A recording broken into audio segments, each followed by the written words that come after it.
Hello and welcome to Galaxy TV's Primetime News. My name is Iribami Salako. We begin with headlines. Federal government announces plan to regularize electricity in a bid to address the spike in the current billing system. Plus, on the news, Speaker of the Lagos State House of Assembly, Bashiru Obasa, on Thursday storms the Assembly complex. Around the international scene, United States reports its first measles death in a decade after an unvaccinated child was killed amid an outbreak of the highly contagious disease in Texas. Details of these and more coming your way soon. Do stay with us.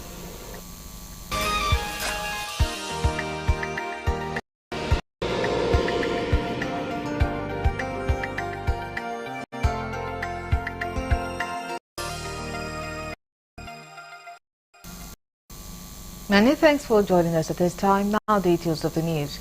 President Bola Tinubu has given network provider and RCC Nigeria Limited an ultimatum to complete the Enugu-Onitsha Expressway before May 10, 2026. The Minister for Works, Senator Umar, disclosed this when he met with the network provider over the slow funding and execution of the Enugu-Onitsha Expressway under the Infrastructure Development and Refurbishment Investment Tax Credit Scheme.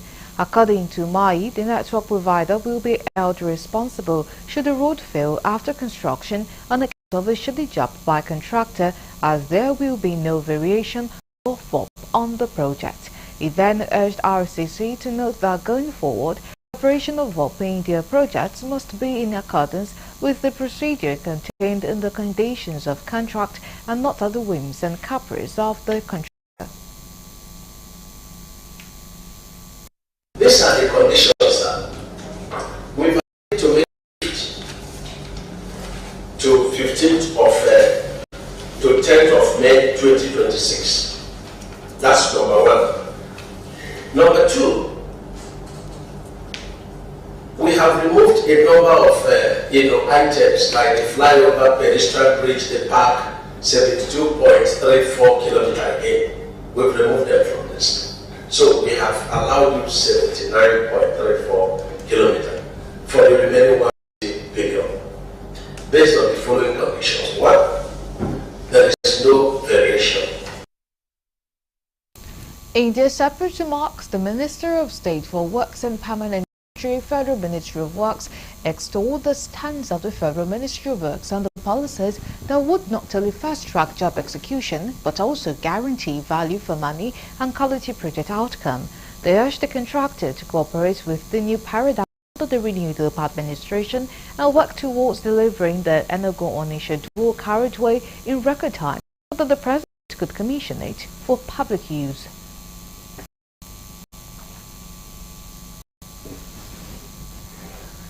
Part of efforts towards social sector and development, the House of Representatives has highlighted the need to address challenges in the education sector, particularly in technical education.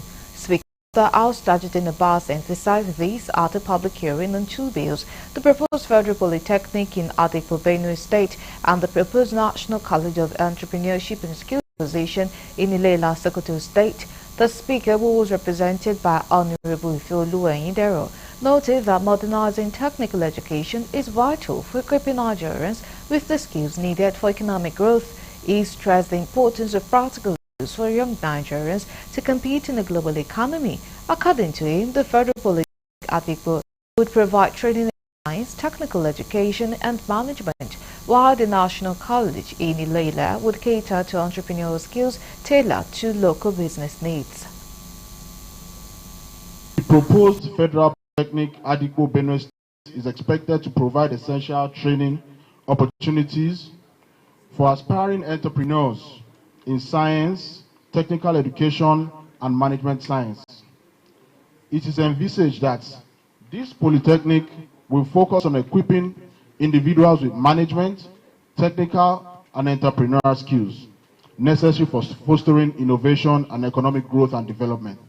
It is therefore important for us to prioritize and recognize the importance of establishing these academic and training institutions for specific purposes of driving economic growth, improving the standard of our youth, creating platforms for the skill acquisition and empowering human capital, as well as addressing general societal challenges. The sponsors of the bill, Honorable Tessie Ugbo and Honorable Isa Amaburawar, appealed for support for the colleagues and stakeholders for the establishment of the institutions. The proposed polytechnic will offer a wide range of programs in information technology, engineering, healthcare, and entrepreneurship. These programs will be designed to meet the needs of our local communities, providing students with the skills and training required to fill in-demand jobs in our country today. Mr. Chairman, it will also develop a catalyst and model for entrepreneurship centers within the state and the nation by focusing on sharpening the creativity and innovation, use training and challenge their energies toward self-employment. Of course, going to the second bill, let me be quick about it. It's an area also I know, of course, just the way I know. I also know the area where this institution is to be cited very well. Not even there, in fact, the neighboring countries around it, because I used to go from Ilela to Kwani and I know the area very well. So it goes without saying that this establishment, and I've been thinking, why was there no such establishment there? The Nigeria Association of Chambers of Commerce, Industry, Mines and Agriculture, NACIMA, has cautioned the potential of over $200 billion in foreign direct investment and the risk of more than 600,000 jobs if the proposed tax reforms targeting free trade zones are implemented. On the second day of the public hearing on the bills, NACIMA expressed concerns about the impact of the proposed tax measures on free trade zones. NACIMA, along with the Manufacturers Association of Nigeria, the Ariwa Consultative Forum, and the Producing Trade Sector, made submissions before the House Committee on Finance. While NACIMA acknowledged the necessity of the reform, it stood against undermining operations, described the language of the bill as militarized and cautioning about potential legal and economic consequences, particularly concerning Section 57 of the Nigeria Tax Bill. Contributed, put their money down based on the law, you change the law on 1 week notice, that is unfair. And the people will let litigation. So I'm not issuing just appealing that we should have more engagement with them. Let us have something that works for all of us. One of our concerns could be found on second schedule of Section 60 of the Nigeria Tax Bills. Briefly, the provision of the tax bill zone should be upheld as it offers clarity and aligns with the intent and letters of the enabling laws.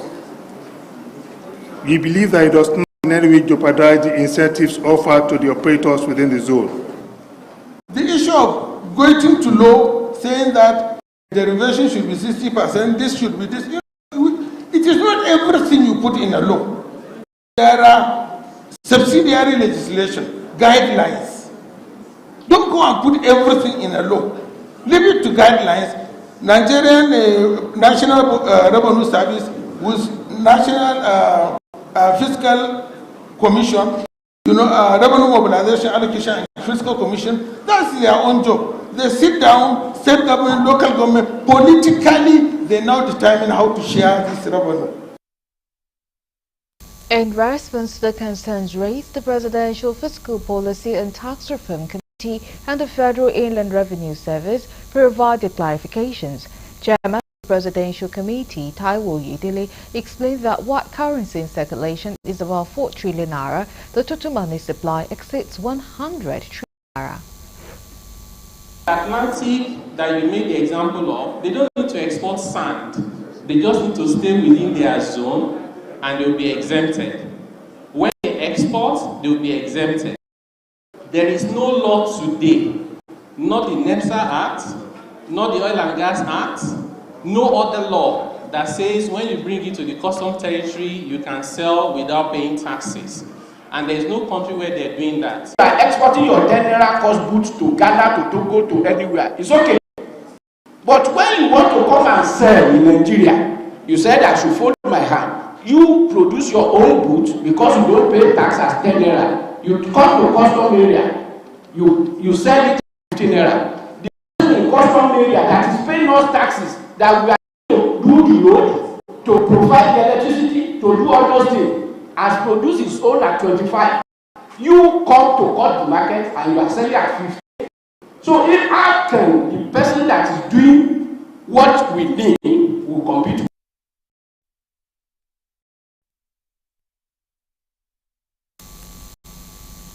Now to other stories. The federal government has announced plans to regularize electricity tariffs in a bid to address disparities in the current billing system, as well as encourage investment in the power sector.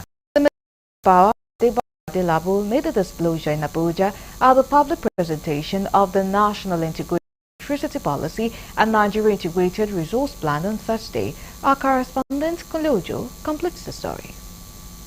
Speaking public presentation of the National Integrated Electricity Policy and Nigeria Integrated Resource Plan on Thursday, the minister said the government is considering the option over the slow pace of migration to bank customers, which is attributed to the reluctance of distribution companies to make the necessary investments. Under the current customers in Band B who enjoy 18 to 17 hours of electricity supply pay 63 naira per kilowatt, while those in Band A with only 2 hours of more supply are charged 200 naira per kilowatt hour. Let's collapse the bands to A, B, and C so that we can actually, because the gap between the Band A tariffs and the Band B, Band C, D, and E is just too wide. It's just too wide. And the Band B that is enjoying 18, 17 hours is paying 63 naira, while someone that is enjoying just 20 hours, 2 hours difference, supply is paying 209. So it's not fair, it's not just, and we must be able to carry a level of regularization. So this is not tariff increase, because our tariff will never go beyond what the Band A is paying. But we need to regularize, internal regularization of the tariffs among the. On the issue of subsidy, the minister said the government will not be able to continue the modern electricity subsidy payments, adding that the federal government is owing generation companies and electricity companies over 4 trillion in electricity subsidy. On her part, the head of economic development at the Foreign, Commonwealth and Development Office, Nigeria, said maintain that the United Kingdom and Nigeria enjoy long-standing relationship in all areas and promise to support first-class infrastructural development to sustain economic growth. Also, the Permanent Secretary, Federal Ministry of Power, Mahmoud Maman, said the program being launched was designed to address persistent gap in distribution and generation, while also ensuring a transition to a more cleaner and sustainable energy solution. Legacy debt to the GENCOs of almost over 2 trillion, and we have outstanding unpaid subsidy for 2024 alone of 2 trillion. That's 1.97 trillion. And the one coming from DISCO is about 140 billion. It's about 2.1 trillion. Due to the GENCOs, how do you expect the GENCOs to perform optimally? How do you expect them to pay for gas, to service, to maintain their turbines and other infrastructure, to pay for even the staff? Today's events mark a great milestone for the sector, delivering the Nigeria Electricity Policy and the Nigeria Integrated Resource Plan for Nigeria's energy sector, and demonstrates the commitment of UK and Nigerian governments to addressing Nigeria's energy sector challenges. Specifically on policy, it demonstrates Nigeria's commitment to tech-driven, evidence-based, sustainable energy planning for Nigeria. We recognize the fact that policy and planning are integral and essential for an efficient, transparent, and friendly power sector. These frameworks have been developed with a focus on bridging the persistence in generation, transmission, and distribution, while also ensuring a transition to cleaner and more sustainable solutions. High point of the event was a public presentation of National Integrated Electricity Policy and Nigeria Integrated Resource Plan. From Abuja, Kunle Ojo, Galaxy TV. Now to the stories. The federal government has defended the decision to approve a 50% tariff hike for telecommunication services, hinging it on job protection for Nigeria and the need not to allow the multinational firms live in the country. Minister of Communications and Digital Economy, Dr. Bosun Tijani, made this clarification on Thursday, shortly after he led the management of a network company to the presidential villa Abuja to meet the President Bola Tinubu. He explained that the decision aligns with the need to ensure sustainability of foreign investment amidst rising operational cost and inflationary trend. Tijani explained that the government had considered the decision following the critical role the telecom sector plays in the country's economy. He noted that the sector, including its entire chain, explodes nearly 500,000 Nigerians, making it a significant contributor to national development. Tijani revealed that the tariff increase request had been pending before the current administration took office, but President Bola Tinubu insisted on a thorough evaluation before approving any adjustment. Chairman of the network providing company Sunil Liberty Mittal said Nigeria is the soul of its operation in Africa, with the potential to match India's advancement in digital innovation, connectivity, and financial inclusion. Everyone in the room today is a Nigerian, so Airtel is no stranger to you. It's the second largest mobile network operator in the country. And as you all know, this is a sector that is extremely critical to our economy, that contributes anywhere between 16 to 18% to our GDP, and is also growing as well. The real story of the digital economy in Nigeria is that it's not just a standalone sector, it's actually the enabler for progress in the country.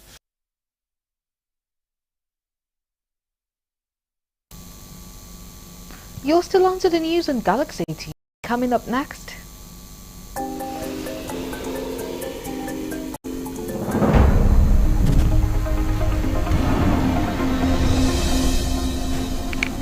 Lagos Police announced restoration of security details for the Speaker of Lagos State House of Assembly, Mojisola Miranda. Details of that in after the break. Do stay with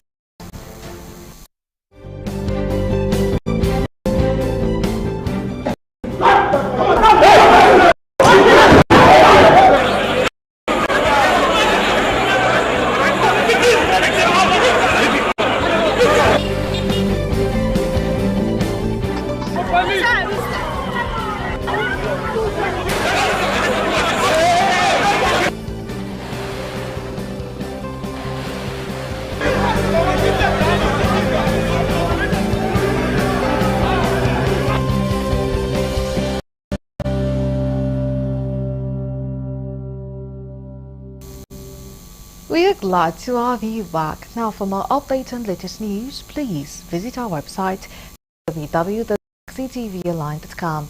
Connect with us on our X handle at Galaxy TV. Subscribe to our YouTube channel, youtube.com/GalaxyTV News. You can follow and interact with us on our Facebook page, facebook.com/GalaxyTV. Remember to follow and tag us on our Instagram page as Galaxy TV. Our social media platforms are user-friendly and can always accept like and comments, as you can easily scan our IG QR code. The story teased earlier, police in Lagos have announced that they have restored security details of the Speaker of Lagos State House of Assembly, Mojisola Miranda. Galaxy Television reported that the security details were controversially withdrawn on Thursday morning, hours before the ousted Speaker, Mudashiru Obasa, returned to the Assembly with security officials and the Speaker. Speaking after a press conference on Thursday, the Lagos State Commissioner of Police, Moshood Jima, said Ms. Miranda's security details has been restored. He said the initial withdrawal of the security detail was due to an ongoing audit of police personnel and firearms.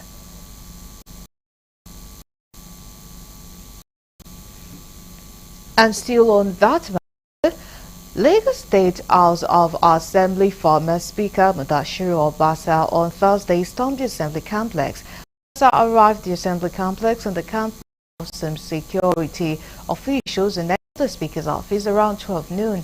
Confirming the developments, the Chief Press Secretary to Speaker Mojisola Miranda said Obasa team allegedly broke into the Speaker's office. In January, lawmakers from the state had impeached Obasa for gross misappropriation while he was in the United States. Upon his return, Obasa described impeachment as constitutional, arguing that it did not follow due process. Miranda, a former Speaker, was sworn in place of Obasa and got the blessing of the Lagos State Governance Advisory Council. I've never been removed. There's nothing like impeachment. So I don't know what she has said. I've said openly that everybody, remove, what is it called? Impeachment or whatever, or removing is all democratic and constitutional. But that to achieve that, you must follow the due process. Nobody is against it. I'm not against being removed. If I do that, then I'm not democratic. But all we are saying, let us go through the normal process and achieve that. So if we do, fine. That's just, I'm not against anybody. I don't have anything against anybody. All police, they've always been my brother. They have always been loyal. They've been dedicated. Strong commitment to serve the people of Lagos. I will continue to do that together. For me, I have no reservation, nothing against anybody, and no tension, victimization.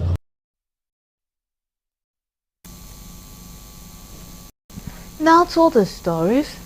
The Supreme Court has dismissed an appeal by the Nigerian Army seeking to overturn the acquittal of Major Akim Osheni, who was previously convicted of manslaughter in connection with the death of a junior colleague. Osheni was initially sentenced to 10 years in prison by a general court-martial on February 7, 2020. The conviction stemmed from a 2017 incident in which he and 3 other officers, Major O. Osawe, Captain S. Amusu, and Lieutenant Dogara were ordered to discipline Lance Corporal Benjamin Collins, a soldier accused of attempting a jailbreak. According to court records, the disciplinary session shortly after it began, counseled the soldier and summoned the superior officer, who further reprimanded the incident. By conducting routine checks, Osheni was informed that Collins, struggling with his leg cuffs, immediately took action, summoning the officer in charge of the detention facility and transporting Collins to the Defense Headquarters Medical Center, where he was pronounced dead shortly after. Following a court-martial, Osheni was convicted of manslaughter, while one co-accused, Captain Amusu, was acquitted at sentencing. The 2 other officers, Major Osawe and Lieutenant Dar, were discharged in the Army Council on November 4, 2020. With this conviction, Osheni ruling and the Court of Appeal overturned the judgment, declaring him innocent.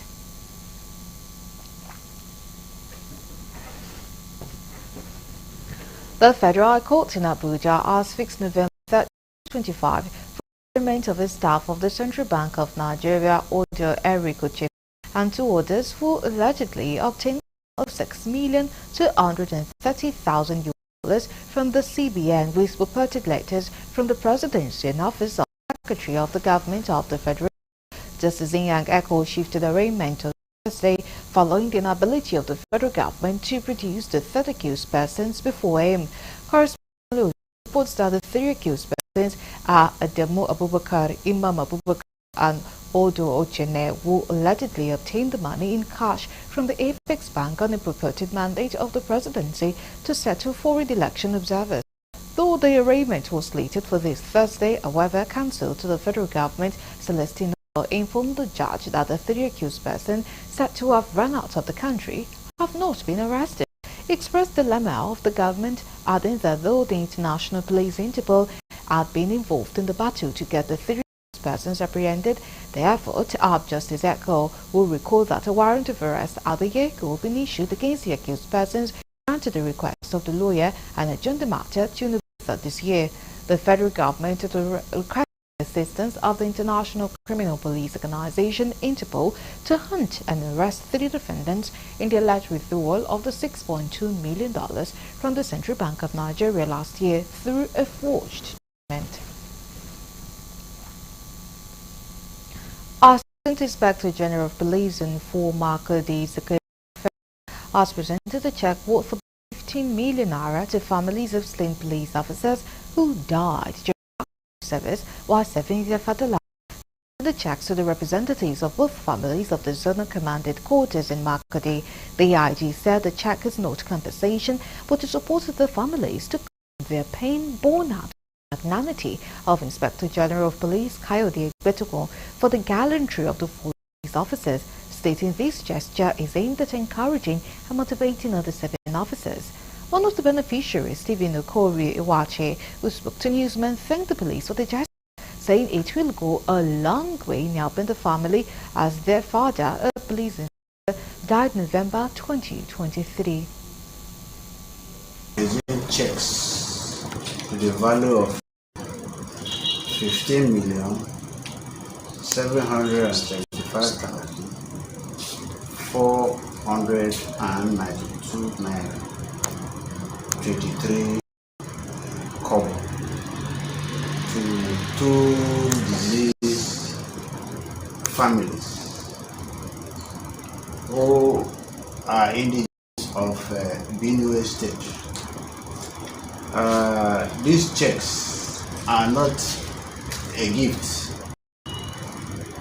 The checks are not a compensation for the debt. The checks are born out of the magnanimity of the Inspector General of Police. And I want to use this opportunity to appreciate the Nigeria Police of money, the check being given to me. That I am very, very grateful, and I want to thank other policemen for their own efforts.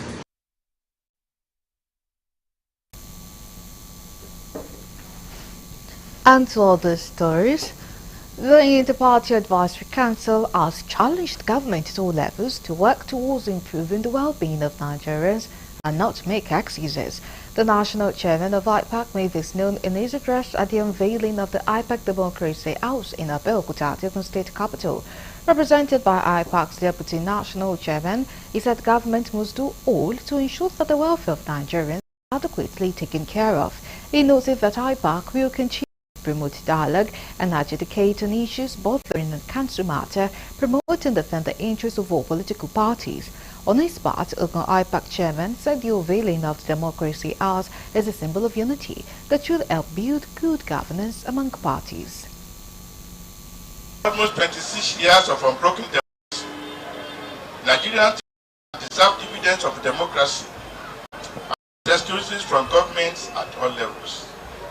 We should therefore keep watering the tree of democracy to maturity to yield its fruits to its citizens are provided for in the Constitution of the Federal Republic of Nigeria, 1999 as amended. The Inter-Party Advisory Council, but for all political parties and stakeholders in Ogun State. The establishment of the Democracy House is a symbol of unity, a symbol of ownership, and a unifying secretariat that will help build governance, political engagement, and democratic participation in the parties. It is a declaration of the firm commitment of our state government as spearheaded by the sterling example of His Excellency Prince Dabo Abiodun C. On his part, the state governor, represented by the Commissioner of Chieftaincy and Local Government, pledged government support to IPAC in a bid to set goals and objectives. Also asked me to tell you that by the special grace of God, you will continue to support IPAC in Ogun State so that they will be able to achieve some of the mission and objectives they have set for them. For example, promoting political unities and cooperation in Ogun State.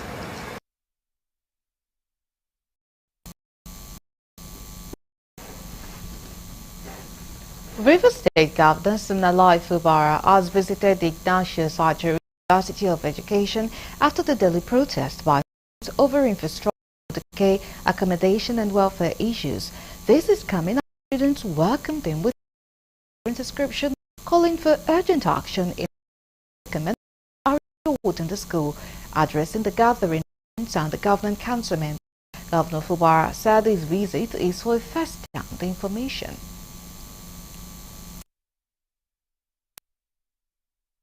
Our visit this afternoon is based on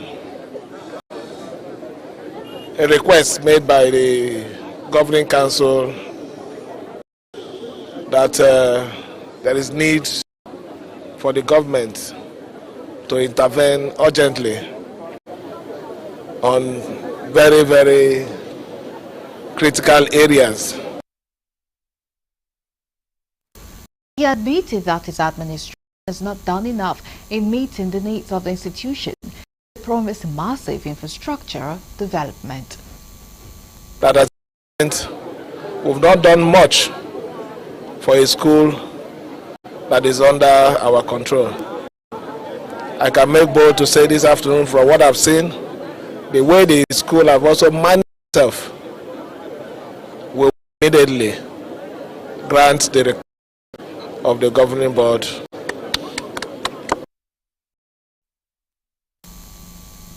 You're still on to the news on Galaxy TV. Let's go on a break. When we come back, continues. They're still with us.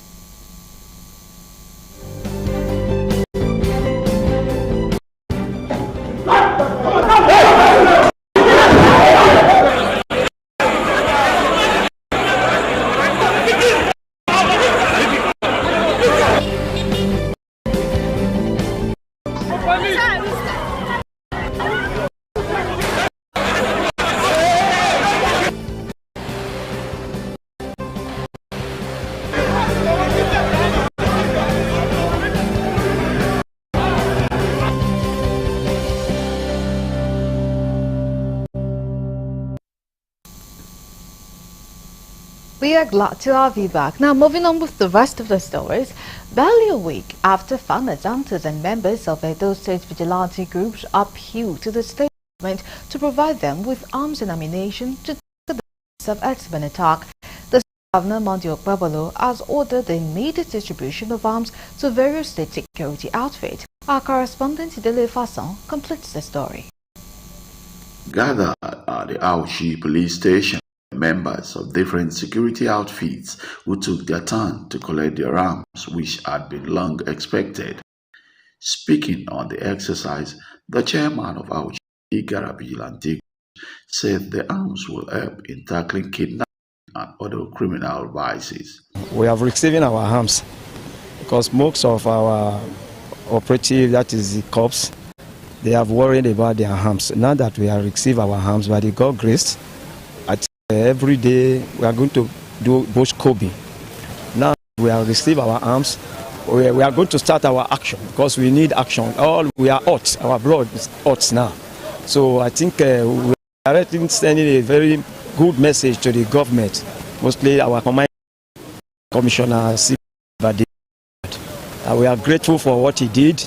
So as to avoid fracas and confrontation. This was the message for the two palaces to them. So before they want to cut us off for the national grid. We will not be having supply in our various schools. Not that we say what to do, not that we beat them. We didn't do anything, but they went and cut us away from the national grid. And as we speak, we do have power supply. You see, as at the time we were disarmed, in fact, myself and my operatives were not in good terms. We're not in good mood, just because so many of the victims in the community, people in the community, are being kidnapped. And whenever they call us for distress call, we couldn't make it. And at that time, we boiling because people will be kidnapped. There are so many distress calls. We got message. We got the message, but we could not face it. So we felt very bad. Some community representatives said they feel relief with the arms presentation. Myself and the other operatives, we feel relieved, and we are happy with the leadership of the Edo State Security Corps, under the leadership of Ibadan CP retired, and Agbo, our zonal here in Edo. Really want to thank the Edo State government for putting everything in order. And for us, we are very much aware of this security as we go, the threat from kidnappers and every other places. For now, I'm very happy and we go into operation mostly and fully well equipped now that we've received our firearms. I'm very happy with the Senator Governor Mode Okpebholo, because the day when I met with her now, he promised us, say, let us go back to the work, we will see our gun. The is true. Identity is true. So I'm very happy with the Governor of Edo State, and we appreciate his work, and we support him to make us say, Edo is better. But God grace, you know me before, as we now, everywhere in Uzare continue peace. Everything, no bad thing will happen in Uzare. Everybody will be happy in Uzare. It will be recorded that the people had held a security meeting after incident attacks by aliens before the decision armed them by the state government. From Edo, Daily Fast reporting for Galaxy TV News.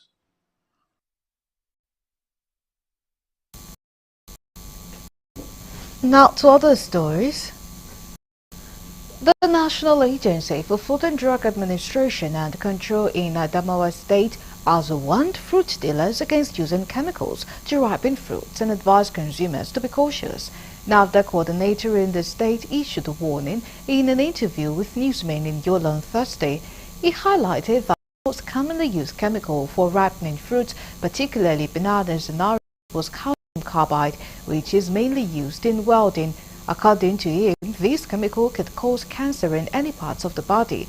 NAFDAC had previously sensitized the leadership of fruit sellers and plans to continue this campaign, especially the approach of fasting season, when many people purchase fruit for their homes. The coordinator urged consumers to be vigilant and avoid buying ripened with chemicals due to the health risks. He explained that fruits treated with calcium carbide often appeared very ripe on the outside, but were not ripe on the inside.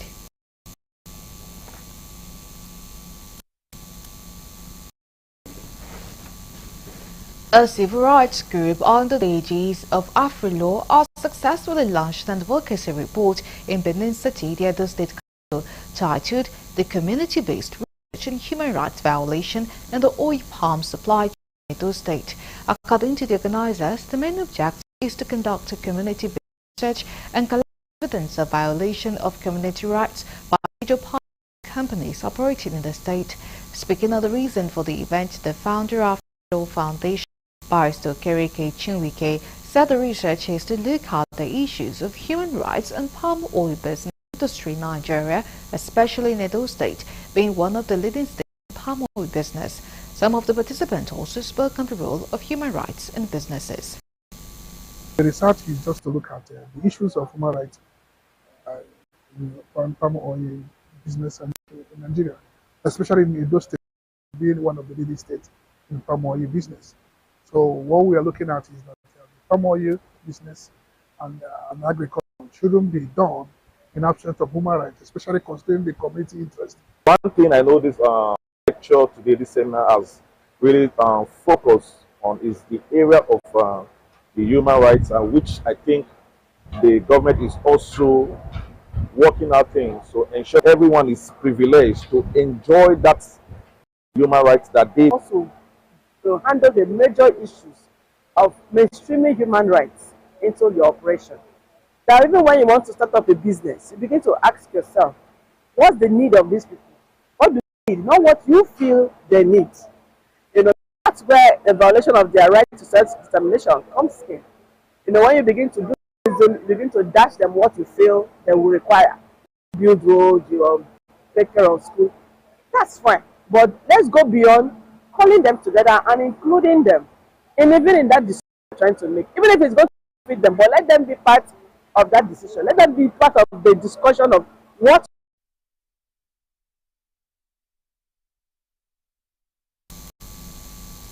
The Minister of Justice and Attorney General of the Federation, Lateef Fagbemi, has been asked to establish an independent panel to thoroughly investigate the allegations of financial irregularities and breaches of ethical standards attributed to Chief Judge Ipambase of Benue State.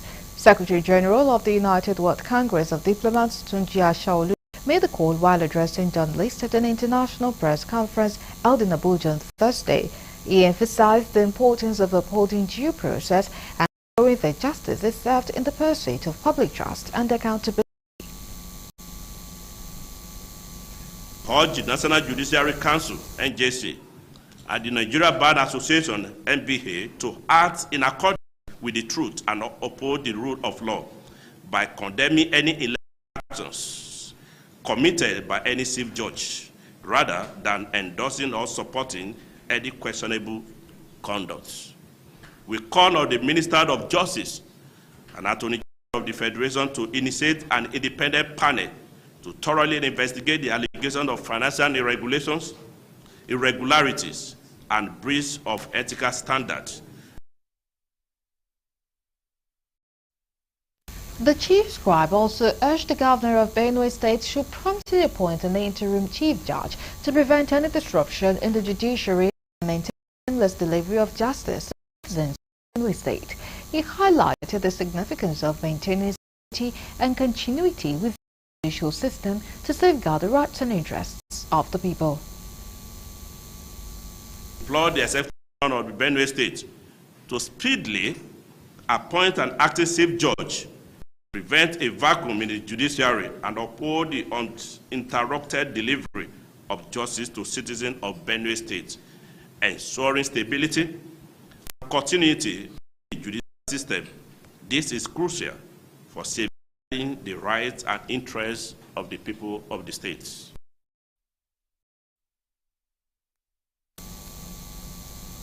Now, we move to the international desk for more news.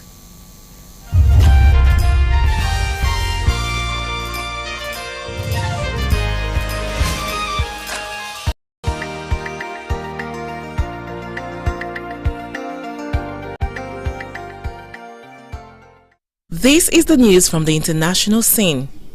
The United States has reported first measles death in a decade after an unvaccinated child fell ill amid an outbreak of the contagious disease in Texas. The school-age child died overnight after being hospitalized in Luke, the state's health department said in a statement on Wednesday. It comes amid falling immunization rates in the United States and controversy over the appointment of vaccine skeptic Robert F. Kennedy Jr. as the country's top health official. More than 100 measles cases have been reported in Texas and the neighboring states of the New Mexico this year, almost all of them in people who were not vaccinated. Health officials have said most cases have been concentrated in a community of followers of Mennonite Christians, sects of which are known for being wary of vaccines. Addressing the outbreak at United States, President Donald Trump's first cabinet meeting on Wednesday, who has prompted scientifically discredited research linking vaccines to autism, downplayed the outbreak as not unusual. The number of measles cases in the United States hit a nearly two-decade peak of 1,274 in 2019, maintained during the COVID-19 pandemic. The death from a Sudanese military aircraft crash in the city of Omdurman increased to at least 46 people, including women and children, one of the deadliest crashes in the northeastern African nation in the past 2 decades. The Antonov aircraft crashed on Tuesday over the populated district in Omdurman, also injuring at least 10 people, according to the government-run Khartoum media office. An initial death toll of 19 was provided by the health ministry. The military said in a statement that the plane crashed while from the Wadi Saidan air base north of Omdurman, the sister city of the capital Khartoum. The crash also damaged a number of houses in the Kerari district of Omdurman. The military earlier said that armed forces personnel and civilians were killed in the crash, but didn't provide figures. It didn't say what caused the crash. Israel has completed forensic tests confirming the identities of 4 dead Israeli hostages whose bodies were handed over by Hamas in exchange for the Palestinian prisoners. On Wednesday night, without a ceremony, Hamas passed 4 copies to the Red Cross from Gaza, the confirmation that they contained the remains of Shlomo Mansour 86, Ohad Yahalomi 50, Tashish Idan 50, and Itzik Elgarat 69 on Thursday morning from their families and communities. The handover cleared the way for the delayed release of more than 600 Palestinian and detainees. It was the last exchange of the 6-week-long phase of the Gaza ceasefire deal, with questions about what happens next. Hamas has said it is ready to start the late talks on the second phase, which aims to end the war and secure the release of the remaining Israeli hostages. But Israel's prime minister, who faces pressures from his political allies to resume fighting and crush Hamas, has pushed for an extension of the phase. The Israeli military launched a campaign to destroy the Palestinian armed group in response to its unprecedented attack on October 7, 2023, in which about 1,200 people were killed and 251 taken hostages. At least 48,348 people have been killed in Gaza since, according to the territory's Hamas-run health ministry. Still on the international scene, 3 political parties in Austria have announced that they have reached a deal to confirm a coalition government that excludes the far-right Freedom Party, FPO, 5 months after the FPO won the parliamentary election in September.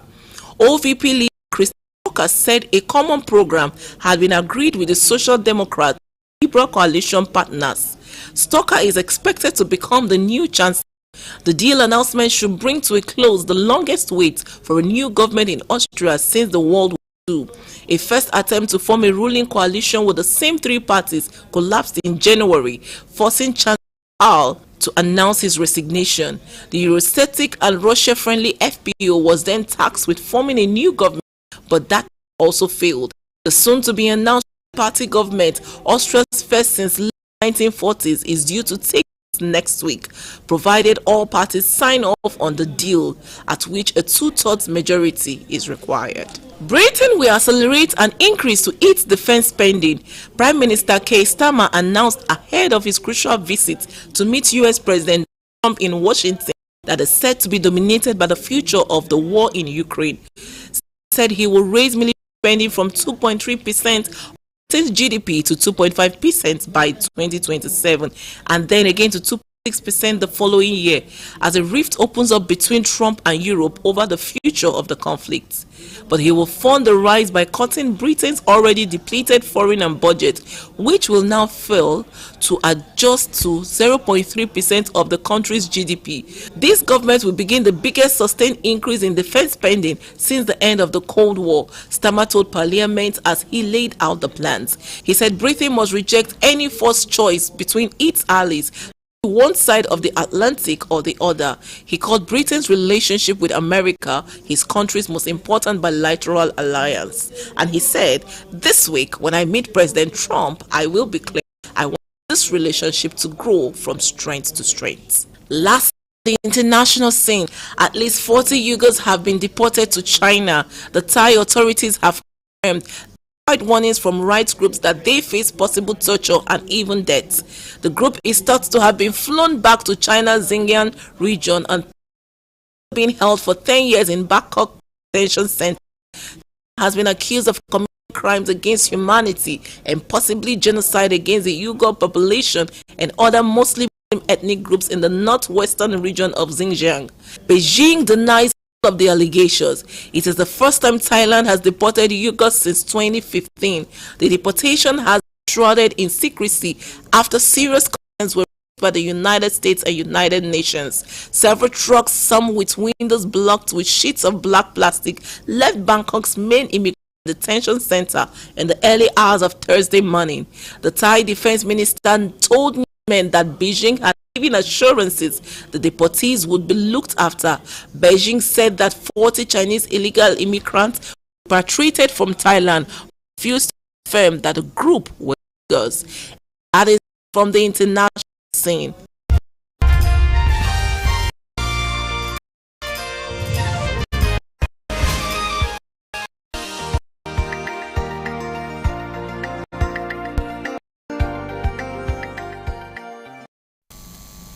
Coming your way next, entertainment news.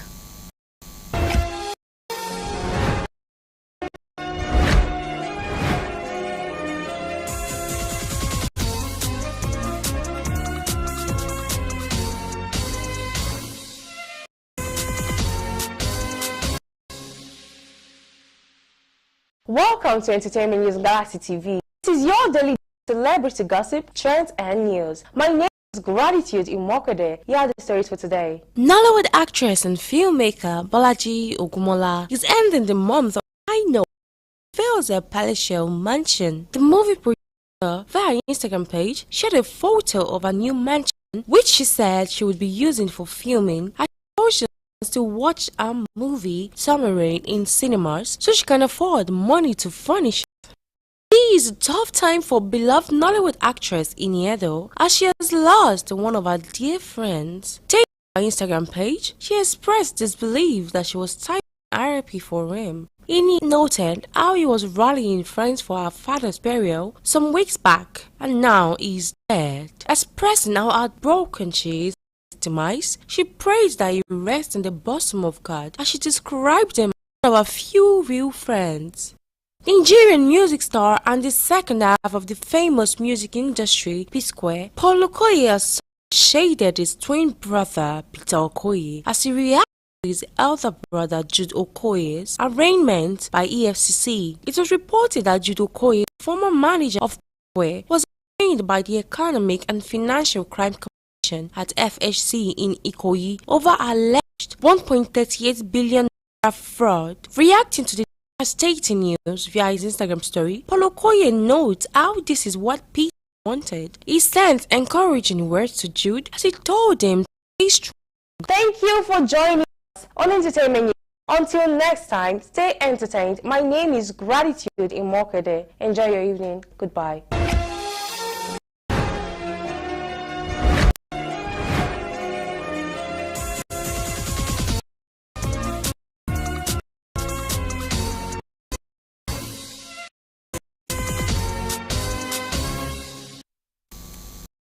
And that is all we have.